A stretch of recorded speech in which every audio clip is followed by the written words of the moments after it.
Happy Hanukkah! Merry Christmas! I got you something. Well, I got you 8 somethings. Open yours first. A Ouija board! For me? Thanks! No, open yours. Alright, but I'm gonna open up all 8 of them. No! Alright. A Ouija planchet piece. A Ouija planchet piece. A Ouija planchet piece. A Ouija planchet piece. A Ouija planchet piece. A Ouija planchet piece. A Ouija planchet piece. Glue. You know what to do. A Ouija planchet. Let's play Ouija. What do you want to ask her? Ouija board, do you think my mom will get me a remote control car this year? Animal vivisection. Your turn. Is this the year that we finally get world peace? The blood from a baby. Are you moving this? No, I don't know how to spell crucifixion. Are you? I'm not allowed to say G-D. All right, let's try one more. Are you thinking what I'm thinking? You know it. Are me and Greg ever gonna become Siamese twins? In the jungle, you must wait until the dice read 5 or octo. What? Dominguez de la Golta Alta. Oh God, he's gonna make me edit this out. Hey, I can say go! Welcome to episode 13. How do I play the theme song?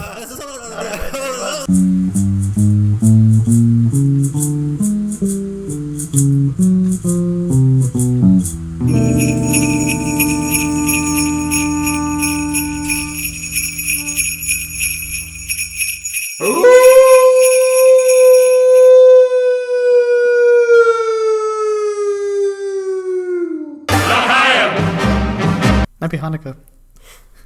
Season's creepings.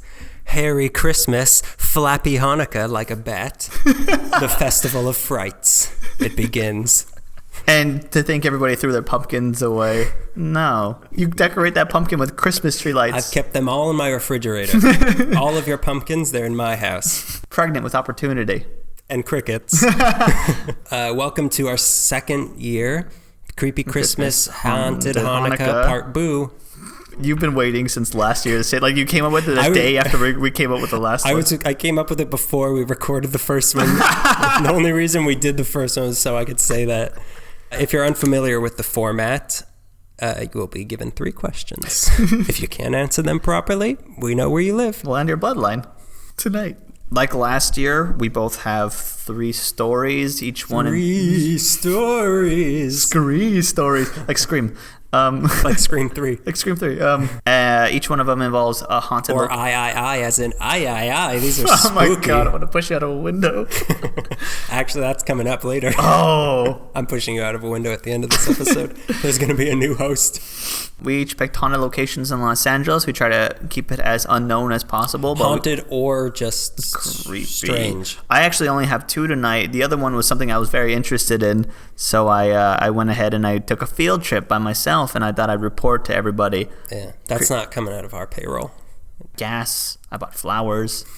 I saved receipts. I bought gas to pour on the graves, flowers with which to ignite them. And then life insurance is going to pay out any day now. That poor old widow. After the fact life insurance. The merry widow strikes again. Very handsome guy. I guess I'll start us off then. Yeah.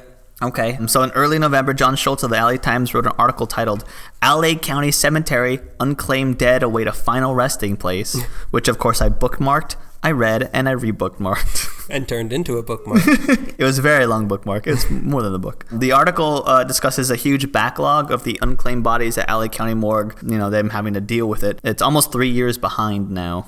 They're barely like putting to rest people from 2011 because the backlog is so big. At the end of the article, they announced that a funeral would be held at the county cemetery a month after the article was written, which I immediately took the day off for, like on the spot just to attend. According to the article, around 6 bodies will show up every day at the county morgue.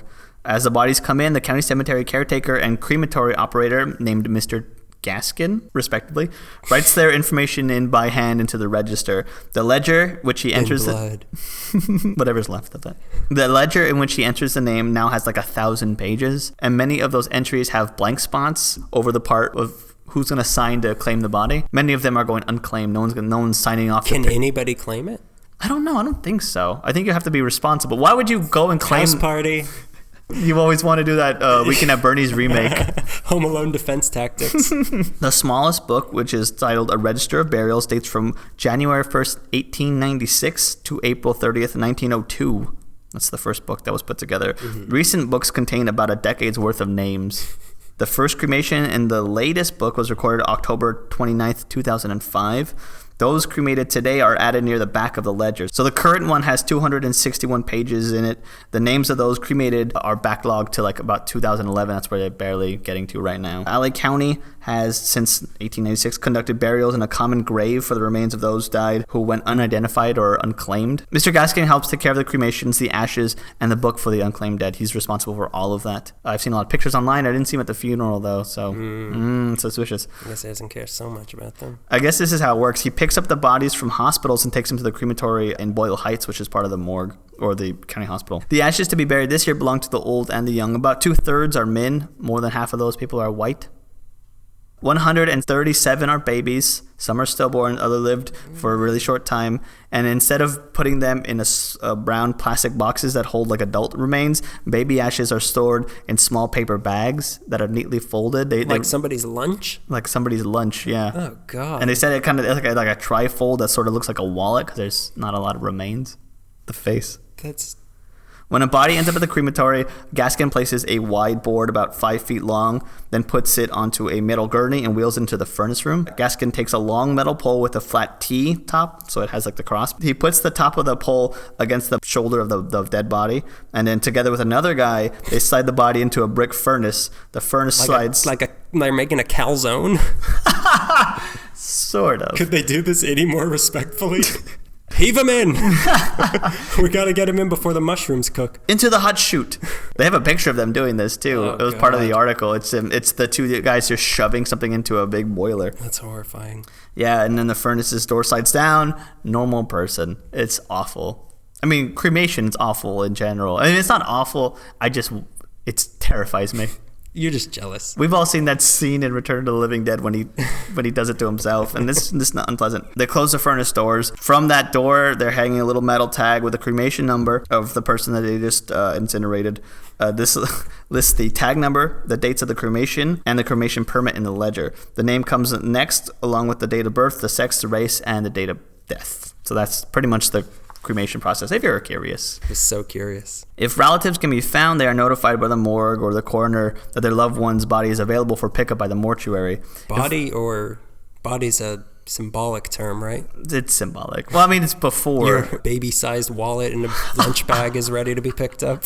Before they do this to anybody, I'm sure they want to make sure with the family, like, oh, hey, you want to pick this guy up, right? You didn't want this, did you? Because we turned it into... Fuck the powder. We turned it into abuelitas. This is the worst conversation I've ever had. I would accept it if this episode got cursed and deleted like last year. It would be totally justified by the spirits. Yeah, it would be. If a family can't afford the mortuary fees, the court handles cremation. The cost is usually about $352 for a case handled by the coroner, $466 for anything else other than that. So it's kind of a really hard process. Although that must be paid before the ashes can be taken. In some cases, a family can ask a county supervisor to waive the fee. I don't know how hard that is to do. I couldn't really find that out. Maybe it's like fighting a parking ticket. So you have to pay up front, fight it online. Get two witnesses to write a letter. Poor witnesses had to take time out of their day. And then while that body's rotting, eventually... You'll get your $30 rigor mortis. back. The idea of unclaimed bodies just terrified me. I don't know why. It was so unsettling to read this article. I think I actually know you're going to hear shortly where those bodies are in this sort of middle ground process. You mean the afterlife? Are we talking middle ground process? Like I have a little book here. Purgatory? This might tell you everything you need to know about what's eventually coming to all of us. It's called Deuteronomy. Speaking of unclaimed bodies, the reasons why no one picked them up vary. Some people were homeless, some were drug addicts, and they kind of distanced them from their families. In some cases, it's just, the families kind of broke and they can't afford it. The cost of a private burial was just way too expensive, so there's nothing you could do. Dump them in the let the city take care of it. Yeah, like trash. They had a story in one of the articles about a man who came to California on a train and he passed away, and I think it was his son or the next of kin was just on the other side of the country, and he had not enough money to do so. He just had to let his family member just like, okay, well, you got him now. Great. Treat him with respect. Never take a trip anywhere. Don't leave, please. So in some cases, family members are just interested in getting the death certificate because it gives them access to the property and the bank accounts and life assurance. For others, there's no relatives can be found. They go unidentified. They can't reach anybody, so they just sit there in the morgue. Their ashes are there in a big pile. One article from 2009 relates the large number of unclaimed bodies to the recession that had just begun to affect people at that time, and how the next of kin couldn't afford it. Like that, they say it's a direct, because the number in the last 5 years or 6 years, I guess, really, really boosted up. Like it went from like 100 to like 1,000. It says here. Sorry. Well, if it says there. Well, if it says there. By late last month, of the 1,868 dead who ended up in a crematory in 2011, only 440 had been claimed. That's a giant number. They're relating that sort of to the recession. I don't know if that's true or not. Always blaming the recession. It's always something. So I read this article. I was very interested. So on December 10th at the Evergreen Cemetery in Boyle Heights, I went to the funeral, which they held. If you couldn't get that I was getting to that, I got to it. So the ashes of 1,489 people who were cremated in 2011. That's about, 3 years ago? About four. About four. If you're going, by math. Yeah. They were buried in they like to call it a common grave. I call it a mass grave. Under a small headstone that read 2011. The common graves of the county cemetery are all marked with the year that they died. So 2011, 2010, 2009. It takes, they say, 2 years for that. Is there a yearbook photo of all of them? You're the meanest person I've ever met. It's all just different pictures of ashes. Larry Moore. His quote. With respect to the Moore family, of course. Roger, Michael, Mandy. That Billy Idol song, More. S'more. S apostrophe. S apostrophe more. It takes 2 years for L.A County to be able to move it from the ashes in the backlog to the cemetery and have a funeral for it. As the article promised, the funeral is mostly attended by local media and county employees. There also seemed to be a lot of people like myself who had read the L.A. Times article. Creeps. Creeps, exactly, who came just to pay their respects because we're creepy. Although in the funeral announcement in the article, it said that the ceremony started at 9:30. When I arrived at 9:40, due to the parking, they made me park at the public cemetery right next door, which is they separated. There's the public cemetery, and then the very corner, which is locked off separately, is the county side. I had to park on the public side, walk over, so I was about 10 minutes late. I also got flowers too. Don't try to make yourself seem better. In that 10 minutes I was late, I seemed to miss a lot. As I approached the cemetery, one of the county workers who was guiding everybody towards the funeral was like, "Oh, you better hurry up, it's halfway done." I'm like, "But I'm 10 minutes late." How is that true? I stopped on the corner of the cemetery and bought flowers, and I was kind of in a rush because it was like 9:30 at that point. And I was like, whatever. And I got just a nondescript bundle of flowers that were just so colorful and gross looking. I'm like, okay, this is respectful, right?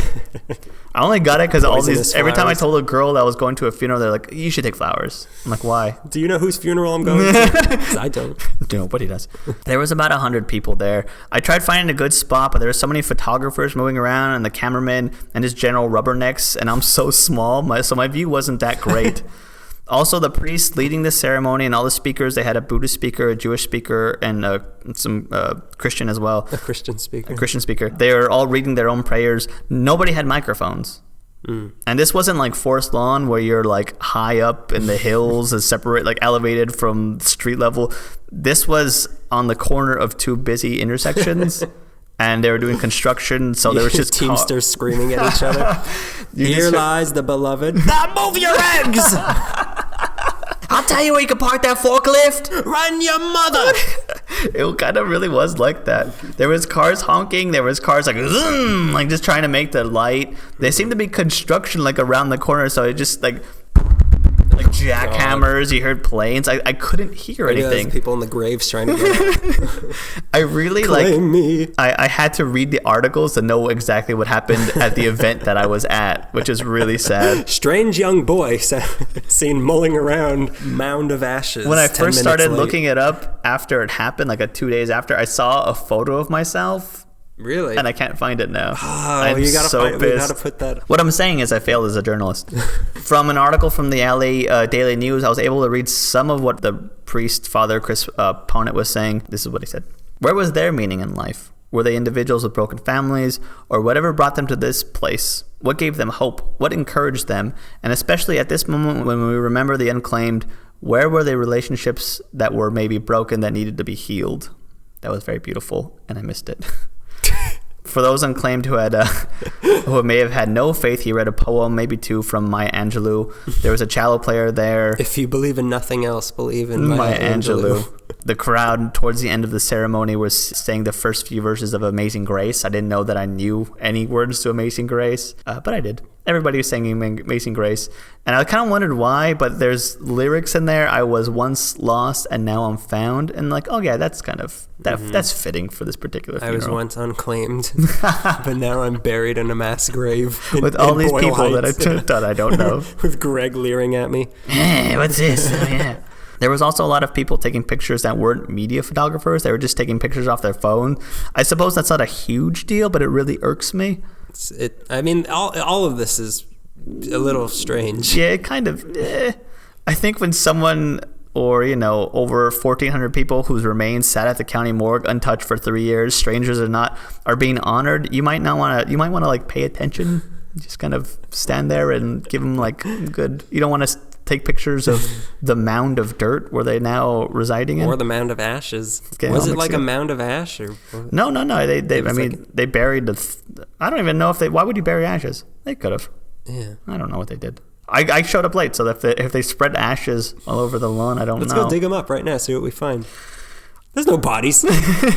Yeah, so there was a lot of iPads out recording everything, which turned out to my benefit because a day or so later, I was able to sit and watch everything I saw because everybody was uploading the funeral. They told me when I walked up to not throw the flowers up right away. They're going to towards the end, everyone's going to get in line. You need to throw them up. Don't just walk up and put flowers down. Wait for the ceremony, the point of the ceremony where you can walk up and it's fitted for that. Throw them here you go, encore. I got somewhere to be. A lot of people when I showed up had a single white rose, and I had flowers grown by the Crayola company.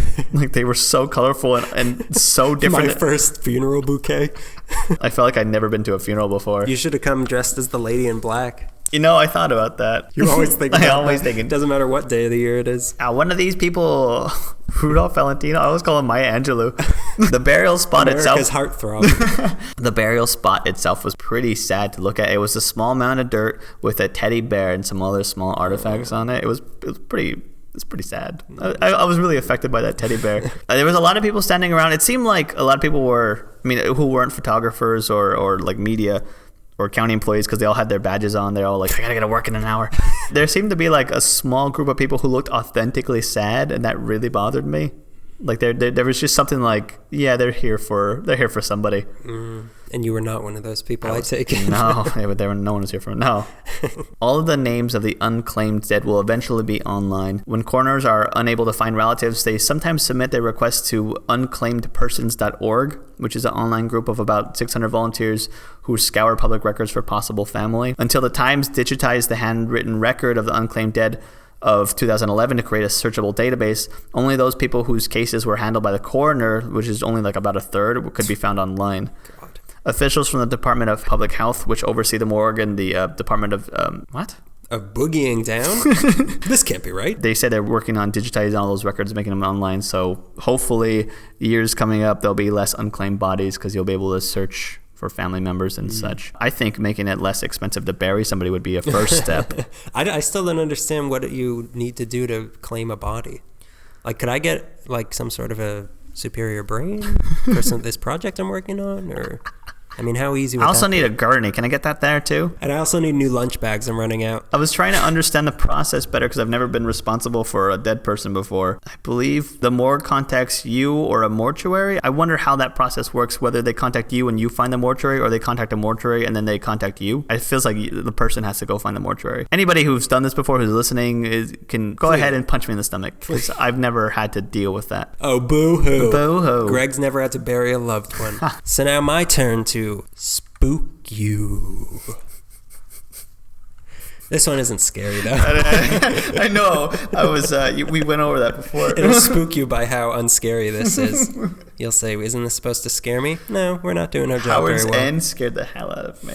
New York City, meekly. You son of a bitch. New York City has their mole people, I think, as everybody in the country knows. But not to be outdone, L.A. has its very own subterranean, probably made-up dwellers, the lizard people. I'd like to know more. You're about to. Downtown LA is a very hilly place, as we know, for all of those of us who try to walk from the subway to the library. Yeah, you gotta get a taxi. You gotta get a rickshaw or something. You gotta take Angel's Flight. And then get a taxi or something.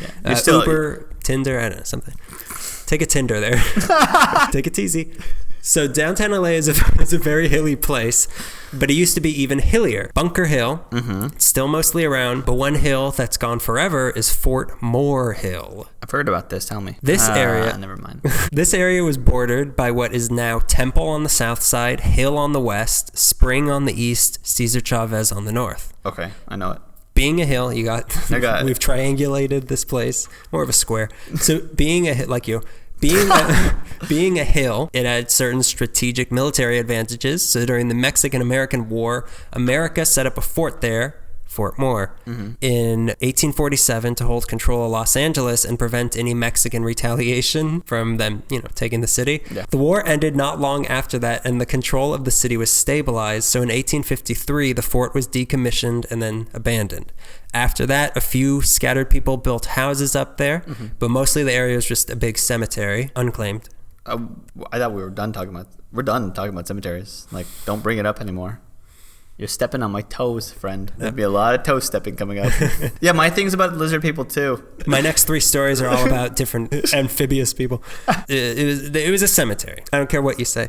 The first man buried there was Andrew Sublet, who got killed in a fight to the death with a bear in Malibu. What? Here's what's even weirder. The bear also died. I don't know where the bear's buried. Was it like the end of Rocky 2 where they both hit each other? They both charge at each other and they stab each other in the gut right at the moment.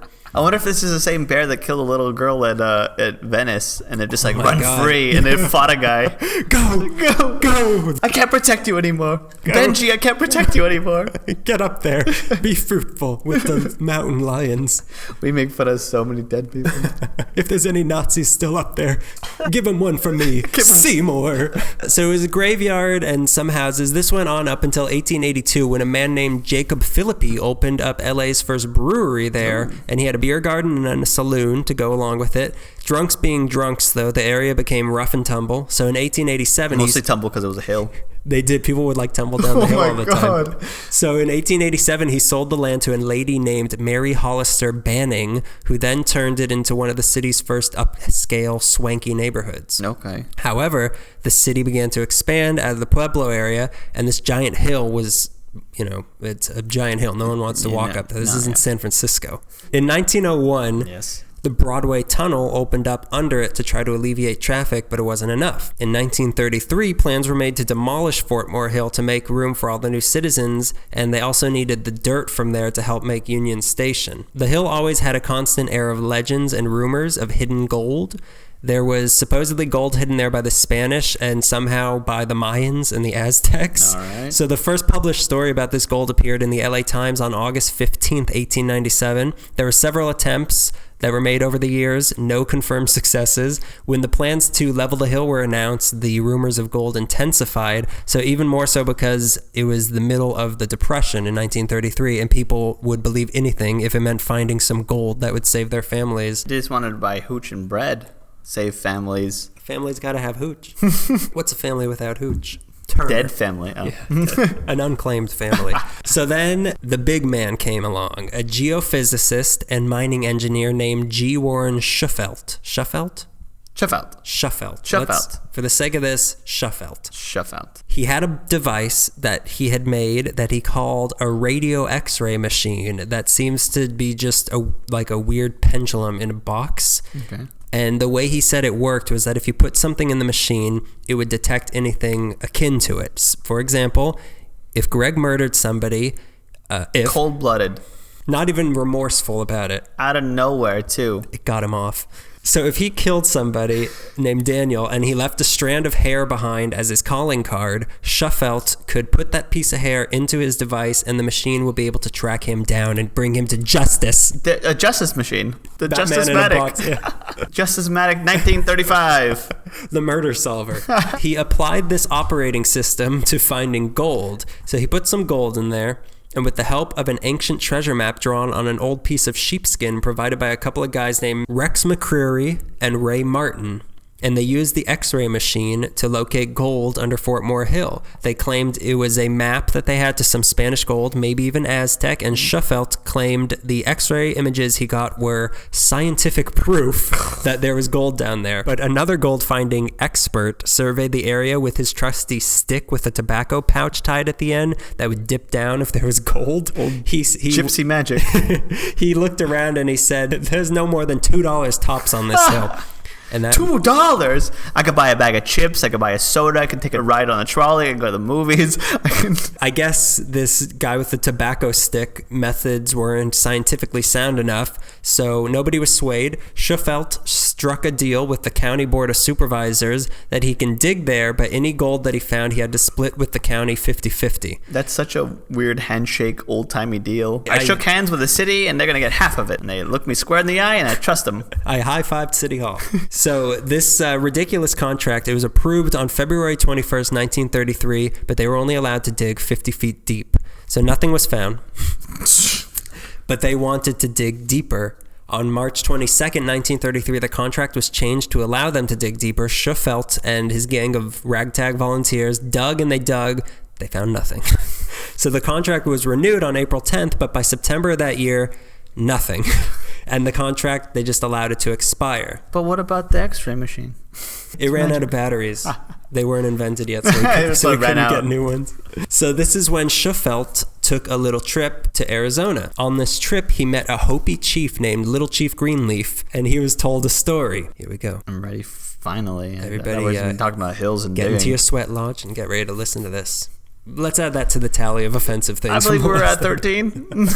So according to legend, thousands of years ago, I guess before the Keech were here, there was a great meteor shower that rained fire upon the southwest. They say that the Winslow crater in Arizona is a remnant from this event, but that would place this in the timeline of history as happening some 20,000 years ago. And if you're following the timeline of actual history from the last episode, you'll notice that there's a lot of plot holes in this. Yeah. So this story could also be connected to the Shumash legend that I heard about of the very first people of LA called the Moo, who lived in a land that is now covered by the Pacific Ocean. Oh. So during this supposed reign of fire, many died, but a few survived. The survivors knew that something like this could happen again, so they decided to take their people underground where they could be safe. The Hopi called these people their Snake Brothers. We know them as the Lizard People. Well, Snake Brothers is endearing, though. That's too biker gang, though. Lizard People's more authentic. It's judgmental, too. I could see myself segregating lizard people. It was disappointing, at least for me, to find out, but they weren't actually half lizard anamorph people. They were just humans that supposedly descended from the Mayans, but they worshipped the lizard as a sign of long life. So that's why they were called the lizard people. They were somewhat superhuman, though. They were extremely advanced scientifically and intellectually. They were very wealthy. The intelligence of one of their 9-year-olds was that of one of our college graduates, or us. I don't know what that means. Are you complimenting us? I can't tell. I don't even know anymore. These people were able to predict earthquakes, and they had very advanced chemical knowledge as well. So supposedly the lizard people created 13 underground cities, 3 of them along the coast. According to Chief Little Chief Greenleaf. One was under what is now L.A. So the lizard people used their chemicals to carve out an elaborate series of tunnels shaped like a lizard under what is now downtown L.A. to use as a bomb shelter for their people should another rain of fire happen. So these tunnels were said to be big enough to accommodate 1,000 families, in addition to storing their tribal wealth, which included tablets made of solid gold that were inscribed with the true origins of the human race. And eventually the lizard people died off in the tunnels because of natural gases leaking in there, but the tunnels were still there, supposedly. And I wonder if those are the tunnels that are supposedly under Chinatown now. I'm getting to that. Toes will be stepped. This story was too good not to be true for Schoffelt, so he returned to LA and dusted off the old radio x-ray machine. He was able to map out an entire elaborate system of tunnels right under the city's collective noses, just as prophesized. And it was shaped like a lizard. It was. Really? Well, listen to this. I'll get off your toes. You're getting... God, it's like doing the waltz with your daughter. So there were 285 tunnels in all that covered 1,900 square feet. The rooms down there ranged from 23 feet by 23 feet to 34 feet by 42 feet. There were 37 gold tablets of 4 feet long, 14 inches wide that were spread over 16 rooms. 3 of the tablets will be missing the southwest corner. The head of the reptilian tunnel design is under Elysian Park. The tip of the tail is under the Central Library. So there was also a series of secondary tunnels that went as far as the Santa Monica Bay for ventilation purposes. The main room of this lizard city was supposedly under 2nd and Broadway. So Schoffelt went back to the county board and got permission once again to dig at what is now 518 North Hill Street. An article on the front page of the LA Times ran about this January 29th, 1934, complete with the Fort Moore Hill section of Schoffelt's map. And again, this being the Depression, such a thrilling hidden treasure story gripped people's imagination. People came to watch the dig, and everybody was a titter. They all twittered about it. On this new dig, he managed to get 250 feet deep, but the mud and the boulders prevented him from going any further towards the 1,000 feet he felt was needed to hit the tunnels. I don't know if I have to point this out again. Nothing was found. So the city... I'm on the edge of my seat, but I'm sitting on the floor, if that makes sense. So the city snapped out of it, and on March 5th, 1934, the project was shut down, the shafts were filled, the contract with the city was canceled, and everyone agreed never to speak of this again. So, but you're not in agreement. Except you me. Were in I don't the agree clause. to nothing. So by the 40s, Fort Moore Hill was an obstacle to traffic, and in 1949, it was demolished to make way for the 101. Strangely enough, there actually are secret tunnels under downtown LA, but they were not made by lizard chemicals. Just regular ones. So there are 11 miles of tunnels stretching from Spring and Temple to First and Grand. Okay. They were service tunnels that the city built that connected several government buildings. They have been used to transport the likes of Mickey Cohen from the jail to the courthouse and back. When Charles Manson was on trial, his followers were even entertaining the idea of using these tunnels to break him out. Of course they were. So files from the county archive are stored down there. There was even one night when the city had to move $1 billion worth through them in something called Operation Midnight. Ooh. They were also intended to be used as fallout shelters should there be a nuclear attack from Russia. In 1987, during a bad rainstorm, they were opened up for the homeless to sleep down there. Some probably never left. The coroner has stored bodies there. Wow. So I'm sure there's a lot of unclaimed corpses down there. Yeah. The mafia has dumped bodies down there. During Prohibition, a lot of booze was smuggled through them. The King Eddie Saloon has an entrance to them in their basement. Really? The tunnels of the city's original subway system are also down there, but due to earthquake concerns, you can't go there for tours. But there is an unmarked elevator behind the Hall of Records that you can take down there to see some of it. But nowadays, there's most likely ruled by rats instead of lizards. You gotta go for me. I'm Indiana Jones's dad.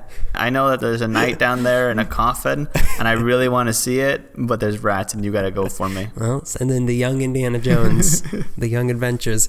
So there's also some tunnels under Chinatown that may have been what Schoffelt was actually stumbling upon, so maybe he wasn't completely an idiot. Yeah. So an incredibly wild conspiracy theory that I read was that Schoffelt did find tunnels down there, and he had a secret entrance to them in the basement of the Central Library. And the big fire there in 1986 was just a diversion for naval intelligence officers to sneak down into it. Wow, really? Yeah, it's a ridiculous conspiracy, but it's really fun. I like that. So in the end, Schaffelt was just yet another delusional gold hunter in L.A., and he died in North Hollywood in 1957 like the rest of them. That's the last time anyone will ever speak of him again. You're lucky we gave you that, Schaffelt. See you at the Unclaimed Corpse Parade. Person ever. Patooey. So there's tunnels down there? So, is that where we landed? What I'm trying to say is, don't flush your lizards down the toilet, people. Eat them like the rest of us. They'll want to wear pants one day. And I'll be gosh darned if I ever see a lizard in some culottes. I'm going to be talking about a hospital now. Last year, you talked about a cemetery. Yeah. We talked about Rudolph Valentino and the Lady in Black. Who? I talked about a hospital. Mm-hmm. I'm going to talk about another hospital now. You just love them. I love them. You're all about healthcare. I'm all about abandoned hospitals. The Linda Vista... Here it comes. Oh, boy. The Linda Vista Hospital takes up addresses 610 to 630 on South St. Louis Street, L.A., California, 90023. Where's that? The closest cross street is 6th Street and St. Louis, which is off of Whittier Boulevard in Boyle Heights, right across the street from Hollenbeck Park. If you've ever gone on the other side of the I've eaten a burrito freeway, I think was called the Hollenbeck burrito. The Hollenbeck burrito. You must have got it from Hollenbeck Park. Yeah, you're a ghost. It's for reals now. Yeah, last year when I was doing research for Rancho Los Amigos, which was the abandoned hospital complex in Downey, I kept getting entries for the Linda Vista Hospital. I'm like, not now. I'm doing something. Next year. So I came back this year. It's one of the most haunted places in Los Angeles, if you could measure such a thing. The place has had many visits from paranormal investigation teams, one of which being the Travel Channel's Ghost Adventures team, who, upon a couple visits, recorded a few spooky things. I usually try not to cover anything that, like, the Ghostbusters might have done, because it's just going to be me, like, talking about a TV show I watched, so I don't like to do that. So I didn't watch the show. I'm kind of curious. It feels a little irresponsible, as if, like, reading forum and blog posts is any better than watching TV, but I haven't watched it yet. You'd be surprised how little concrete evidence there is about hauntings and specters. You think that there would be more concrete evidence of the afterlife, right?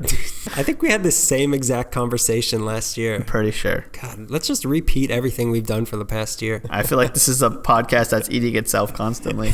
Let's give it a little history on the hospital first. Please. Originally, the Linda Vista Hospital was the Santa Fe Railroad Hospital, or it was also known as the Santa Fe Coast Lines Hospital. Why was it titled such? Because it was at once a hospital for employees of the Santa Fe Railroad. It was built in 1904 to treat injured railroad workers, and at the time of its original construction, it had 150 beds. So it was, I think, 6 stories, 150 beds. Apparently, in the 19th century, there were a lot of associations and funds that provided services to members on dues-paying basis, including burial expenses and financial support for injured or laid-off workers. It was like healthcare and life insurance before there was such a thing. Santa Fe Railroad, because they were profitable, was able to offer that to employees. The Santa Fe Railroad Company had several emergency care facilities, the first being in Needles, California, which is in the Mojave Desert, I believe on the way to Vegas. And they also followed that with locations in Barstow, which is on the way to Vegas, and San Bernardino. L.A. and San Francisco were able to house long-term patients. They were bigger hospitals, like full. The other ones were just emergency rooms. Before the Santa Fe Railroad Hospital was built, patients were taken to the Sisters of Charity Hospital. I couldn't really figure where that was at. But as the line extended, the company realized they were in need of their own facility. The property is situated on a little less than 4 acres. It's kind of a big lot. I kept passing by it. When I read that it was near Hollenbeck Park, I kind of knew the park by sight. So when I looked it up, I was like, oh yeah, that park. There's not a hospital right there. There's a hospital right there. I'd passed by it like a million times. The hospital had a surgical suite and a psych ward, among other things. Going to come into play a little later. Okay. The size of the property also allowed for the creation of a park on the grounds to be built for patients to enjoy, and they also wanted the freshest meals for their patients, so they raised cows for milk, for butter, for beef. They also used their bones as musical instruments. I'm just kidding. As well as chickens, and they grew their own vegetables. They used the vegetables as instruments. Yeah, those carrots were great drumsticks. Can you ever play the rutabaga? Paul McCartney and John Lennon came and they were eating beets there, and they're like, something about these beets. Anywho, that was a horrible joke. Yeah. I don't even know if that was a joke. It was just history. I say that as Ringo. We just lost Ringo Starr as a fan. Unsubscribe. Peace and love. Anyways, everything's going good. Yeah. In 1924, the hospital was raised and rebuilt, most likely because Santa Fe was becoming really profitable, so they decided to expand. So they completely destroyed the hospital that was there before and decided to rebuild it. It took 12 years reconstructing the facility, but by George, they did it and renamed it the Linda Vista Community Hospital. And from that point on, 1937, it was the Linda Vista Hospital. And once again, we should state, the Great Depression and World War II happened, and it all changes. All that good fortune goes down the drain. East LA was slowly transforming into a less affluent area, urban, and the crime rate rose. Lowered funding at the hospital resulted in less staff to treat the influx of patients, and as a consequence, the hospital's death toll was rising. That's something I keep reading about, the hospital's inexplicable high death rate. It gets mentioned several times throughout several readings. Some of it, they say, because of mistreatment and abuse, which is kind of strange. I couldn't find any reports on anything like that, but all these people who were talking about it said, oh yeah, there was a lot of mistreatment and abuse there. There were a lot of weird stories. There was one that really made me not smile. What's the opposite of smile and laugh? There is no opposite. My body doesn't react to anything that's opposite. Oh, horror? Yeah, I'm gonna laugh it off. One night back in the 1980s, a Los Angeles gang member was shot and rushed to Linda Vista. A man by the name of Dr. Edwards was in charge of the surgery. Dr. Edwards had done everything in his power to save the gang member's life. Unfortunately, it wasn't enough. When Dr. Edwards left the building to go home, he was confronted by the gang in the parking lot and shot to death. There's a lot of stories like that. Okay, there's like 3 stories like that. The 70s and 80s saw a huge influx of gangs in East LA, which of course sent a steady stream of violence-induced hospital needs, gunshot wounds and knife wounds. All of it went to Linda Vista's emergency room. The neighborhood was getting worse, as was the survival rate of patients admitted.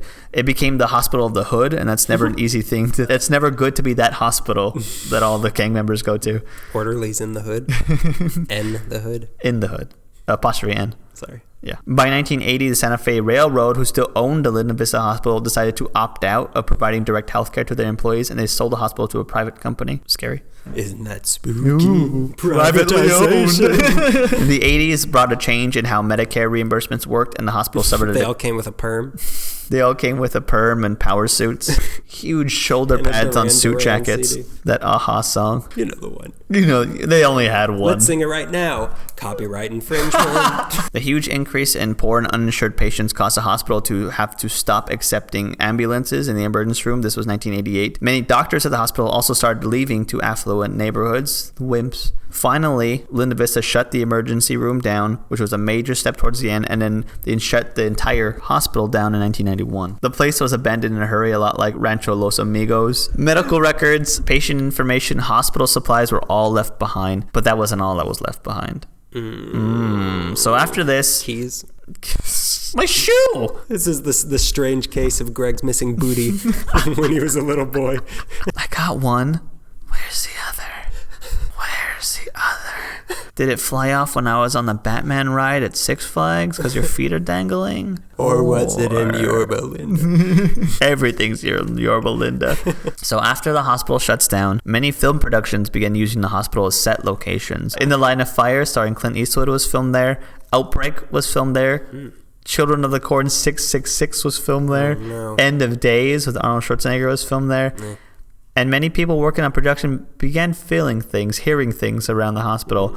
Overnight security and production crews were seeing darting shadows. They could hear unexplained murmurs, crying in the night. Many people... It's just Arnold Schwarzenegger. He just can't get the career back. He knew it. By End of Days, he knew it. It was the End of Days.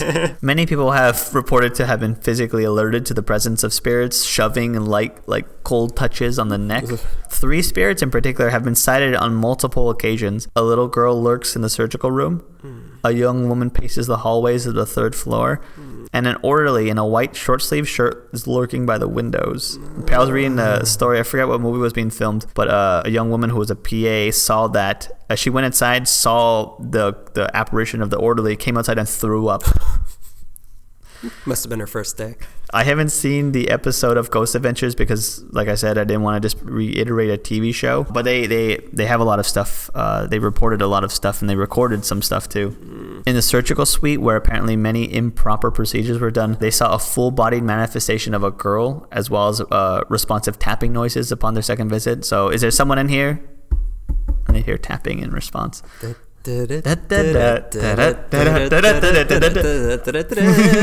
She just wants to sing. That's her unfinished business. The psych ward, room 323, has a lot of spookies.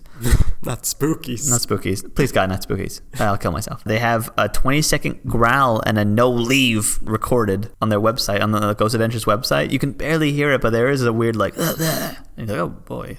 But, I always take all that stuff with a grain of salt. So Because it brings out the sweetness. Yeah, because it brings out the sweetness of ghosts. They claim to have suffered from scratching at the back of the neck and shoving out of that room as well, of the psych ward. They also reported a green light in that room as well, like a green beam. Maybe it's just a metaphor for the American dream. The Great Gets. Don't Fitzgerald me in front of everybody. I'm just Zeldaing you. It's not F. Scott. Speaking of insane asylums, we're taking down everybody. Ringo, Zelda down. Fitzgerald, and thousands of unclaimed bodies knocking at our door. Peace and love. I brought the armies of hell.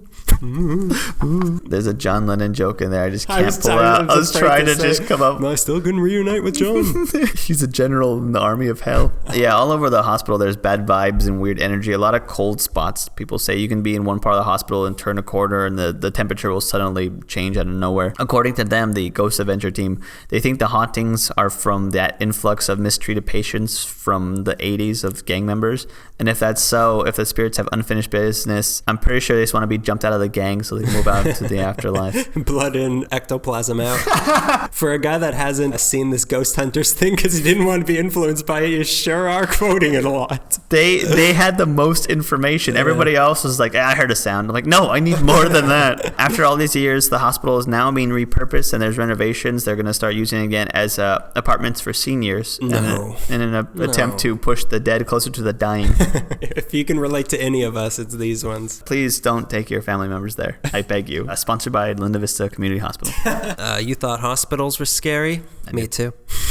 Ghosts? No ghosts? Me too. Let's stop talking about these things, please. Active, abandoned, yeah. Efficient, malpractice. They all scare me. Now on to another thing. Wow. Maybe we should just pretend this episode never happened. Oh yeah, we deleted the file. We got to do it again tomorrow night at midnight. Why aren't we as popular as Serial? We'll find who killed that girl. We're not even as popular as actual Serial. Bad Serial. We're not even as popular as Cereal in a bag. Here we go on the next one. Ever wonder what the movie There Will Be Blood is based on? No. All right, maybe I'll skip this story. Well, if anyone is interested, it's based on Oil by Upton Sinclair. Ever wonder who the main character of Oil is based on? I'm dying to know. As I choke that out of you. Why, Edward Lawrence Doheny, of course. Doheny of Doheny Drive. Doheny of Doheny. Ever wonder what Doheny was known for? Oil. He wrote the book. He wrote the book on oil. Doheny's Upton Sinclair. Book. Oh, okay. But keep in mind in this story, there will be blood. So Doheny is Paul Thomas Anderson and Upton Sinclair. So Edward Lawrence Doheny was born in 1865 in Fond du Lac, Wisconsin. In his youth, he would prospect for gold, but eventually he moved on to prospecting for oil, and in 1892 he and his friend Charles A. Canfield became the first to strike oil in Los Angeles. So this was obviously very profitable, and they eventually began to mine in Mexico as well and became the largest producers of oil in the world with Pan American Petroleum.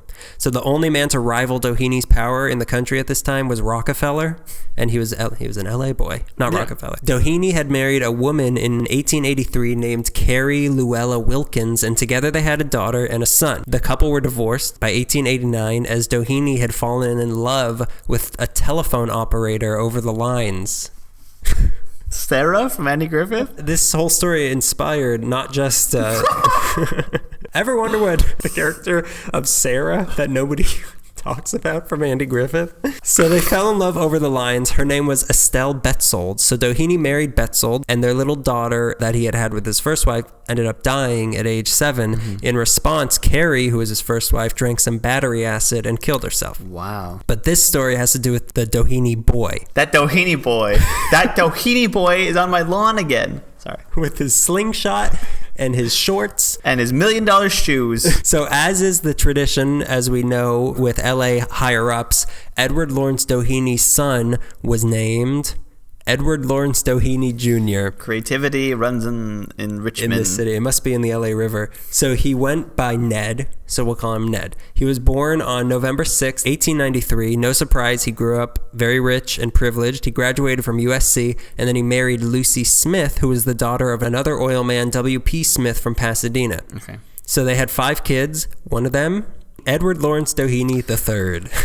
Is this how Richmond think immortality works? If you can name your son after yourself and force him into the family business, he's you. They all think they're Zorro. Yeah, just put a hat and a mask on him and Zorro never dies. He inherited the mantle of Edward Lawrence Doheny, as every boy dreams. So Ned's life and his exploits were always in the news. He was famous for being famous. He was like the Kim Kardashian, or a more dated reference, the Paris Hilton of his day. Go more dated. O.J. Simpson. That's good. No, he earned money. Yeah, he earned it. He earned it. He earned everything he got.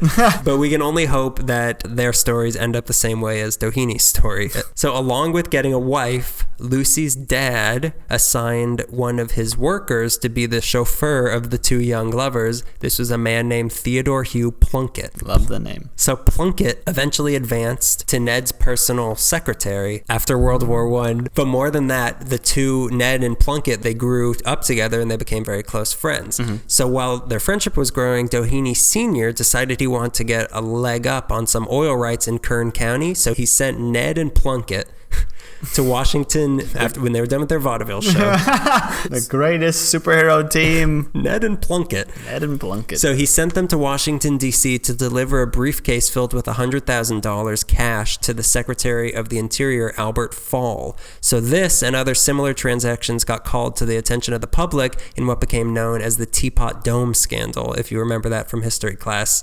As all of you probably never went to school who listen to this, it's a place you go to learn. So this was the huge scandal of its day involving the government giving out favors to a select few oil companies, and Doheny became a big part of this whole debacle. So Doheny Sr., that is, was indicted in 1924, but actions against him were delayed. Indicted along with him were Ned and Plunkett for being the ones that actually delivered the bribe. So this was a very stressful and disgraceful time for the family, but life had to go on. In 1926, Doheny Sr. gave Ned a gift, maybe for the trouble that he was putting him through over ruining his life. So he gave him 12.58 acres of land in Beverly Hills. Okay. Ned decided to build a mansion on these grounds. On February 15th, 1927, construction began. So the grounds were to have stables, kennels, tennis courts, a pool, a greenhouse, a lake, waterfalls, and babbling brooks. And it even had its own fire station. And then there was the mansion itself. Wow. So the mansion was designed by the architect Gordon Kaufman, who also designed the new L.A. Times building,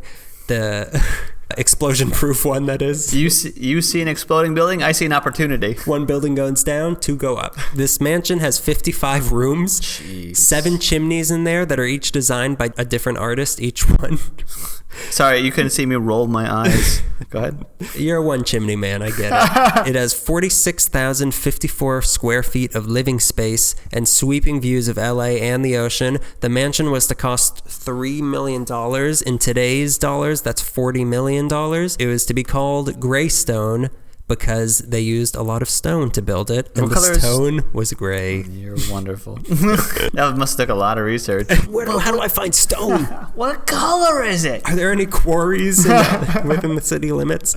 So it was the biggest house in LA when it was built, and the second biggest in California behind only Hearst Castle. Oh. So it's located at 501 Doheny Road in Beverly Hills, so vain. Construction took 3 years to complete, but it was complete enough for Ned and his family to move in September of 1928. So meanwhile, while this beautiful castle was going up, Doheny Sr.'s trial was being scheduled to be held in 1929, and the date was coming up. Family was getting nervous. Especially nervous were Ned and Plunkett. Mm-hmm. So Plunkett was particularly distressed. Apparently, he was suffering some sort of mental breakdown around Christmas of 1928. Because Santa didn't know what chimney to go down. There was 7 of them. Also, he was going through a divorce, and he was having some sort of bad gingivitis. All this money, and he wouldn't go to the dentist. You gotta save. Heading into 1929, Ned didn't want to have to testify against his own dad, and Plunkett knew that. And Plunkett himself, not being a part of the family, he saw that he was starting to look like a pretty good fall guy for all of this. So this was the environment heading into February 16th, 1929, a mere 5 months after Ned and his family had moved into Greystone. In the late afternoon of that day, Ned and Lucy visited Plunkett at his apartment to urge him to get help for his increasing nervous meltdown that he was having. So after this, Ned and Lucy went to see a show, and then they headed back home, as you do after you confront a friend who's having a meltdown. So at night, Plunkett came to Greystone at around 9:30. He had his own key to the place. He let himself in, and he had Ned called for to meet him in one of the many sitting rooms. The two old friends were alone together in the room for a couple of hours, and then this is how the official story goes. Oh, boy. At 11:30, Lucy heard a gunshot. She immediately called the family doctor, Ernest Clyde Fishbaugh, who was in a movie theater at the time. Was he watching James Bond? Who knows? So he was paged out of the theater, and he rushed over to Greystone and showed up some 20 minutes later. When the doctor came, he and Lucy went to the room that Ned and Plunkett were in.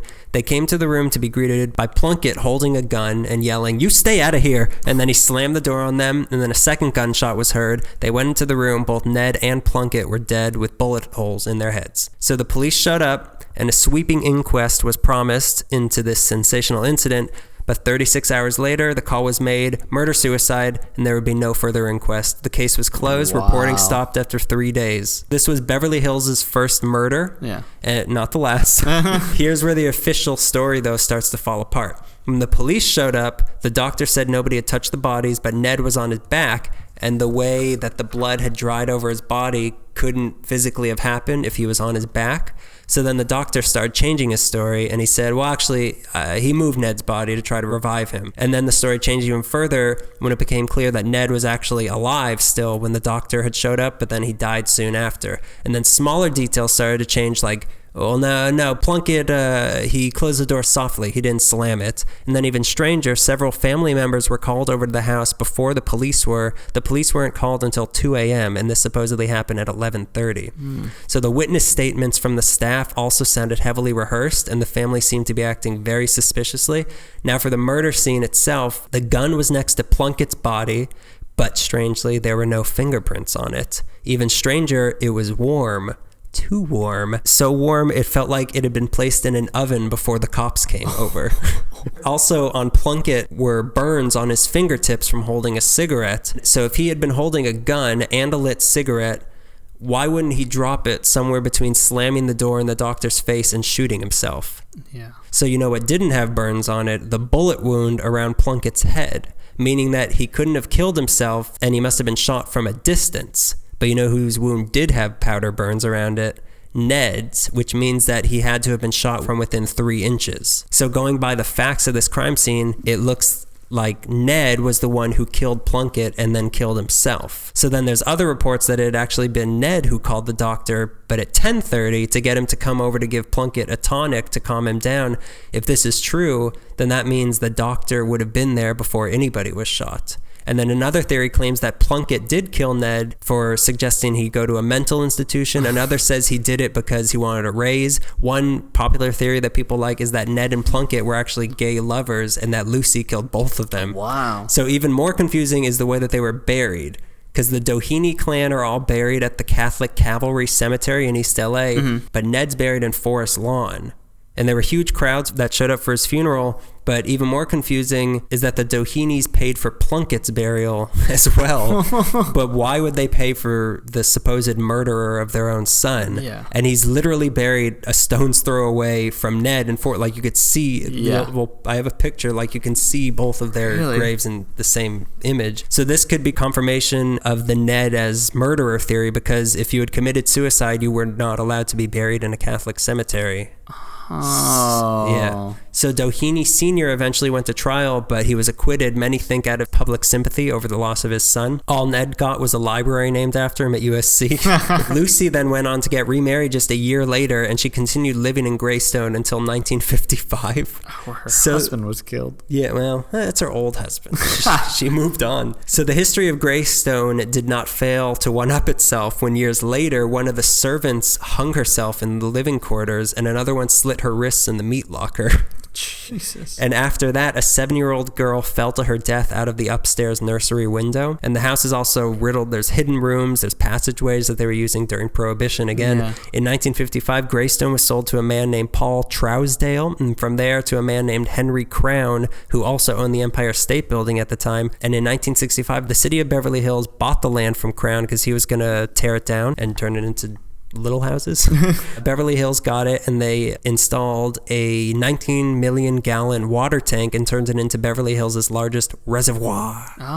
From 1969 to 1982, the American Film Institute was headquartered there at a yearly rent of $1. In 1971, the grounds were made a public park, and in 1976, it was added to the National Registry of Historic Places. The park's open to the public, but the house is used for special events, but you could book a tour of it. Most notably, it's used to film a lot of movies. It was in Spider-Man, Big Lebowski, Ghostbusters, Hush Hush, Sweet Charlotte, The House of the Damned, Austin Powers Goldmember, to name a few of them. The main staircase has been called the most filmed staircase in the world. Here's the weird thing. They actually filmed There Will Be Blood there. Really? And the bowling alley at the end of the movie is actually an original part of the house that they restored it for the movie. Wow. And they filmed it all in there. So every summer they also do a murder mystery show based on the Ned murder case. Now for the haunted part of this. I was kind of curious. There are many ghost sightings in Greystone. Some of the park rangers have supposedly seen things so disturbing that they quit right on the spot. Others refuse to go into the house during the night shift. People have seen butlers, cooks, and maids wandering around that aren't alive. The most frequently seen ghosts are of a woman who smells of lilac, most likely Lucy's ghost, and that of a man in suit and hat standing in front of the murder room, which is very creepy. Here's There Will Be Blood. On one occasion, an artist had pictures hung up on the wall inside the murder room as part of an exhibition, so he took them down and he was starting to seal up the holes that his nails had made in the wall, and then he noticed some blood on his hands, and when he looked up, there was blood oozing out of all of the holes that he had made in the wall with the nails. And a more frequent occurrence has been, they'll be in that room, they'll see a puddle of blood on the floor, and then they'll look back on it and it'll fade away. The Ghost of the Puddle of Blood. I love that band. So nobody will ever know what exactly happened that night, but the official story certainly is not true. And that's that one. That's more than I ever knew about Doheny, really. All you'll ever need to know. A murdering teapot. That's the Beauty and the Beast sequel. Beauty and the Beast, the Teapot Dome scandal. Lumiere's Great Escape. I'm going to be talking about Galster Park in West Covina now. You ready for it? It's kind of It's kind of scary. You ready? Yeah. Okay. Oh, it's scary. Galster Park, like I said, is in West Covina, which is about 20 miles east of Los Angeles, but it's still in Los Angeles. Better be. It's off the 10 or the 210, depending on how much traffic you like to sit in. You could find it at 1620 Aroma Drive, which is off the Azusa exit of the 10 freeway. I first heard about Galster Park on a car ride about 3 years ago. As usual, I steered the conversation towards murder, hauntings, parks. And someone in the car brought up, oh yeah, there's this park. They didn't know the name of the park. They're like, oh yeah, there's this park in West Covina that's haunted. Pulled the car over and I said, let's hear more. Put your club on, throw the keys out the window. Tell me. Let's paint a picture. Okay. Galster Wilderness Park is in the San Jose Hills area of Los Angeles, which runs along the Puente Hills. Galster Wilderness Park is one of the last remaining large woodlands of the unique Southern California black walnut tree. Everybody's favorite export from Southern California, the black walnut. They also have something called the lemonade berry. I know. That's what it's made out of. When life gives you lemons, go to a lemon berry shrub and kill yourself. The Chumash Indians, you remember that tribe that lived off the coast from Malibu? Whoa! People. They lived off the coast between Malibu and Santa Barbara. That didn't get much attention last episode. Nor should they. They used the walnuts from those trees, the black walnut trees, really often in a lot of things they did. Anyways, those trees are really spooky looking. They grow spastically in a lot of directions, and they're really big. The trunks are big. The bark is dark. Repeat, the bark is dark. As well as being a beautiful, lush forest for hiking, and there are several trails for that, it's also covered in graffiti and littered with trash. When looking up haunted history and ghosts... I'm sure the Chumash love that. Single tear. When looking up haunted history and ghost stories, I was stricken with how many posts there were about gang activity that went on, as well as rumors that members of the KKK frequented the park as well. Are you sure you weren't reading my thing? Oh boy. Lots of forum postings, which you really have to, like I said, take with a grain of salt. All of this forum post reading. Yeah. but enough people have mentioned it for me to consider that the KKK and local West Covina gangs share the same park. It's good to see them getting along. Yeah, reading forum posts, I mean, like, as awful as they are, and I hate misspellings, like, books about LA hauntings are just as kind of corny. Just because it's printed on paper it doesn't make it less corny. Get with the times, people. The country's changing. Here's something I read online that, like, I burst out in laughter. Someone posted this. I've actually been to Galster Park in Covina. The first time, nothing. The second time, nothing. Third time, I don't want to talk about it. That's nice of them to share. Nothing, and nothing. The park is located with 3 entrances, which is going to come into play. Anyways, back to the car ride. The person, like I said, didn't know the name of the park, only that it was in West Covina, but this is what they told me. The person told me that there was a man who lived in a shack on the grounds who would abduct, rape, and kill children in Galster Park who wandered away from the trails. And if you go to the park at night and sit on a bench and close your eyes, you could hear a voice of a child whisper, "Help me," into your ear. After that, you can hear faint screams come from the thicker part of the terrain, as well as panicked footsteps. There is a shack on the grounds, and it lights. But it's a radio shack. It's a radio shack. Just as scary. There's only one left, and you gotta go to Galster Park. You gotta fight off the old rape man. Yeah, and from that shack, you could see lights flickering on and off. No. So the person told me, was like, "Yeah, that's neat, right?" And then my eyes were watering. I'm like, "Yeah, that's really cool." And then you looked at him, and it was the old man. Isn't it neat? When I began looking into Galster Park, there was indeed a lot of rumors to the same effect. A lot of people saying it had been closed off because children had been raped and murdered there. People have seen a pathway leading to the house of the murderer. They say that they see children hanging from the black walnut trees. Oh, God. Yeah, there are a lot of reports that the man would take the children and rape and beat them, like physically just beat them, which is a weird thing to add in there, but the word beat them came up a lot for some reason. Yeah, tell us again about the rape. Thanks. Any chance you get, you keep rubbing it in my face that these kids are being raped. Everybody brings it up. It made it more real that I heard it in person first, and I went online, like, it is real. If you go there later at night, a lot of people saying you can hear screams, you can hear pleas for children. They see apparitions there, like a boy wearing a sweater with a massive scar on his face has been seen standing by the entrance of the first and second gate. Like I said, it has 3 entrances. He has been seen inviting people into the park, telling them to come in and see what is inside. The boy has been seen at different ages, once as a child and once as an adolescent. Yeah. Ghosts can age? What happened in Star Wars? Maybe George Lucas made a special edition of this ghost. He's too old. Make him younger. Can he do some sort of a Macarena or something? Yeah, people walking around will see ropes and nooses hung from trees, lights flickering. Talking about what is referred to as the Galster Park Butcher is what they call the man. Man with mental issues used to live in an actual shack that resides in the park. Another famous spirit that you'll see at Galster Park resides at the water tower there. Supposedly a man in his mid-30s was suppressed over the loss of his wife, and he jumped off the tower and killed himself. Peg and whistle.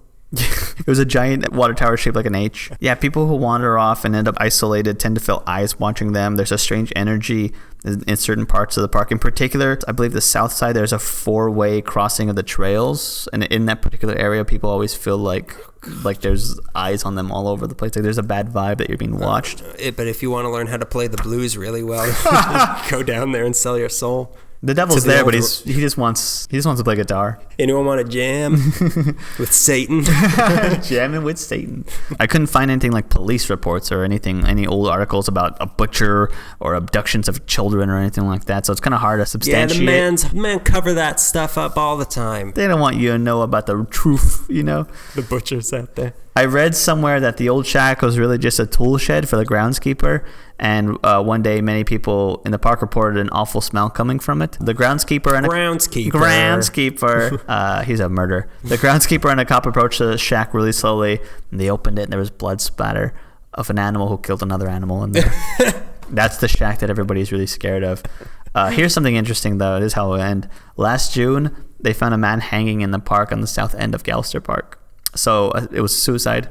So if it wasn't haunted before, it's haunted now. Yeah, it's Galster Park. Let's go right now. I guess we're ending on parks. I have another park, and there's a lot of parallels here, it seems. Good. So I think these are because it's also a kind of similar area. Los Angeles. It's a pretty tight-knit community, Even if there's no proof to back up a lot of these rumors, it seems like they're consistent enough to be like local legends. Yeah. So I guess you could read into this somehow. We're afraid of water towers, I guess, as you'll see. The Animaniacs can burst out of those at any minute. I'm going to talk about a different place. Okay. A little bit further south. I was hoping you wouldn't talk about the same place. Galster Park. Turnbull Canyon. Please tell me more, because I kept coming across that phrase. Yeah. I'm like, don't read it. Look away, look away. So this place had so many rumors and urban legends about it and so little actual proof, but the people in the area swear by them, true or not. Okay. So the early days, Turnbull Canyon, what is now Whittier, was called by the Keech Hotugna. Okay. They had a lot. Or Hotugna. I thought we were done mismangling names. I got so much mismangling in me. This name can mean the dark place or the place of the devil. Wow, really? So supposedly it was off limits to the Keech people, as it was a tragic area where native wars had been fought, lives were lost. Some people claim to still hear war drums beating in there. Later on, it is said that the Spanish would sometimes execute members of the Keech tribe in there. Most likely true. Recorded history does tell us, though, that in 1845, Turnbull and the surrounding area were deeded to a couple of men named William Workman and John Rowland. Do those names sound familiar? No. Yeah, probably not to anybody but me, unless you're listening to all of our episodes as part of a Christmas marathon, like I am right now. So William Workman was the same workman who bought Mission San Gabriel from Pio Pico in 1846. An even deeper connection that we missed last month, he's the same workman that owned the Temple and Workman Bank that Tiburcio Vasquez has sent Repetto's nephew, whose ranch, by the way, was right next to Mission San Gabriel, to empty his account. It's also the bank that eventually turned into Security Pacific National Bank, which Stanley Rifkin later robbed. Wow. Yeah. That is a bold connection. That's a deep connection. That is haunted. It's not haunted by ghosts. It's haunted by the memory of misery. It's haunted by references. Later on in life, Workman eventually lost his share of the land and most of his business, and he ended up shooting himself in the head at age 76, which seems to be a theme of mine tonight. And then there was Rowland. So I'm sure he's connected somewhere, but he was not well connected amongst the Keech, who hated him. His land was raided many times by them. Supposedly, to escape the raids, he moved his family into underground tunnels like a lizard person. Wow. And these tunnels are now also said to be haunted. The next big rumor comes from the Depression yet again. So during this time, many families... This is similar to your sort of thing, but without the rape. During this, many families... It was consensual. There's a lot of sex, but it's not rape. It was statutory, but... Many families around this time had to give up their kids for adoption. So if you were looking to adopt a kid, for whatever reason it appears, you were in luck during the Depression. So some sort of cult is said to have formed that would adopt these children out of the orphanages, and they would keep them in a barn somewhere in Turnbull Canyon. And then when the time was right, the members of the cult would then kill the kids on top of the hilltops of the canyon as human sacrifices. Wow. I don't know to who, maybe to Roosevelt. So eventually the cult moved away from adoption, and they started sacrificing runaways that they would come across, and then they moved on to going out and kidnapping kids from their homes for their sacrifices.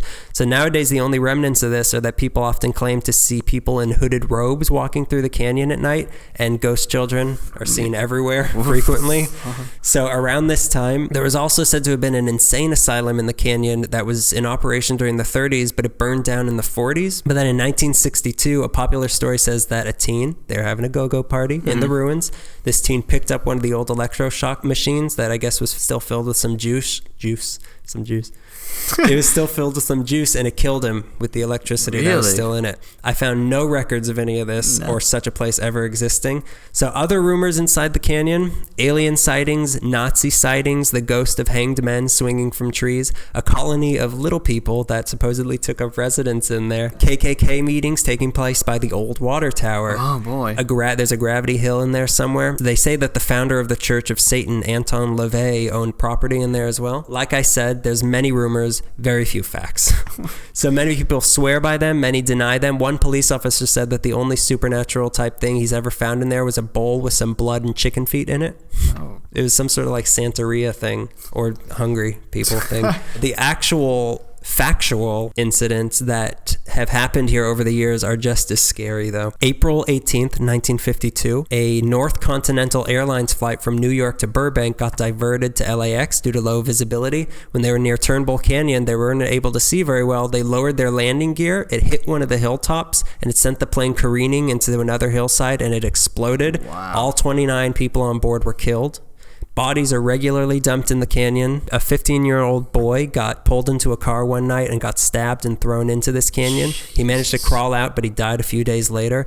One guy got his One guy got his eyes in there.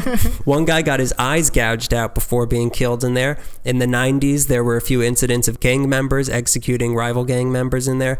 In 2007, 3 men shot a 17-year-old girl named Gloria Glaxiola in the head just outside Turnbull, and then tied her up to their car and dragged her 5 miles through the canyon into Hacienda Heights.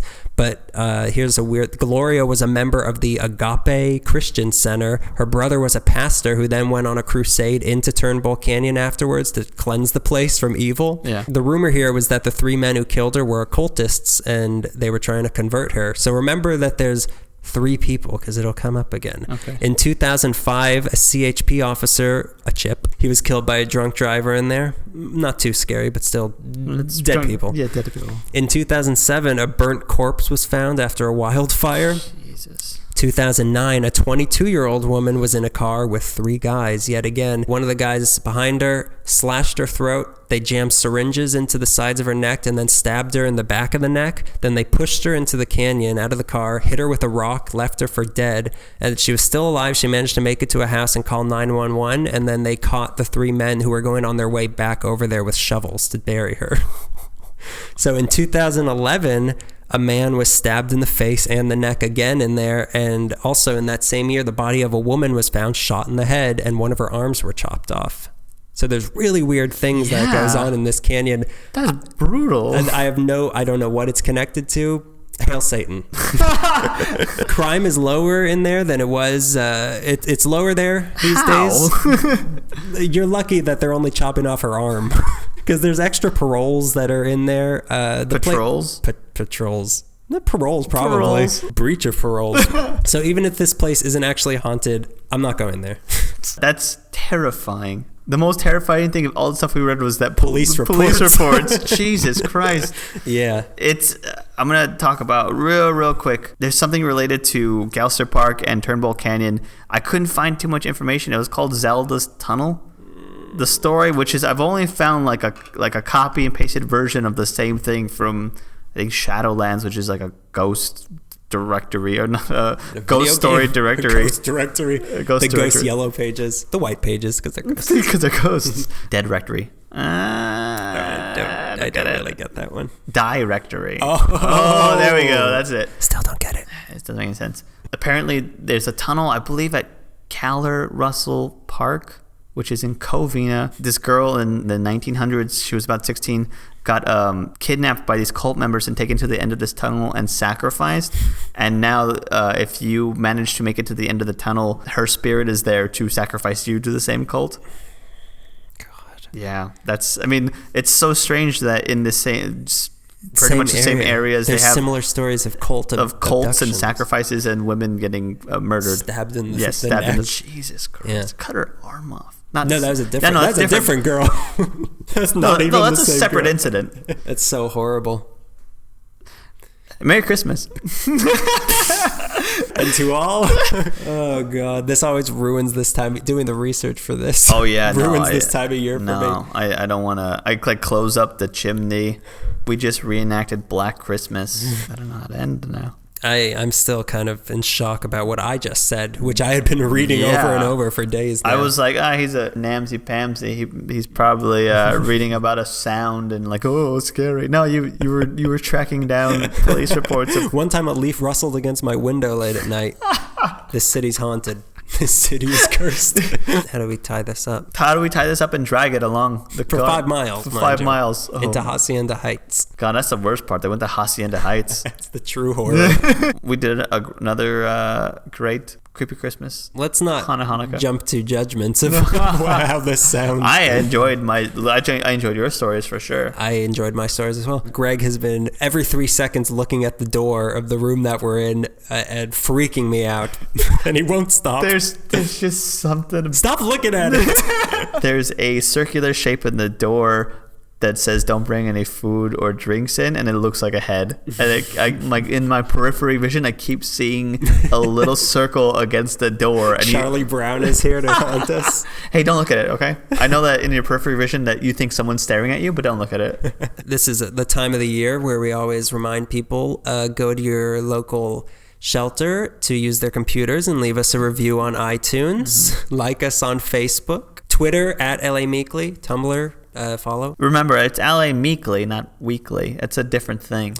That's where all our followers must have gone. It's a different thing. Pay attention, guys. Yeah, I know M's and W's are really close, but come on. That's why we only have 40-something likes and they have 8 million. That's the only reason. They got confused. We have very stupid listeners. Let's not forget that.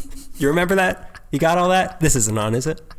Hey, thanks for listening. I hope that your Christmas, I hope your Hanukkah goes well. Either way, whatever you celebrate. If you don't celebrate anything, I hope you have a nice Thursday in December. Yeah, just don't go in the park. Yeah, please don't go to Turnbull Canyon. And don't look for lizard people. No. Don't try to claim any corpses. The shack is just a tool shed. Don't go. Full of dead animals. Yeah. Don't move your loved ones into Linda Vista Hospital. They will see orderly and they might have to tip them.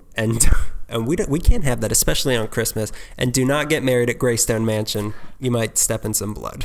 Every December, the county morgue has a funeral for the unclaimed bodies. I suggest you go. It's a really nice thing. Make sure you stand close to the priest or you're going to have to wait 2 days before you could figure out what you went to. So remember, always stand close to a priest. This has been L.A. Meekly. Free Plunkett since... Viginti tredecim. We couldn't pronounce it. So we paid a robot.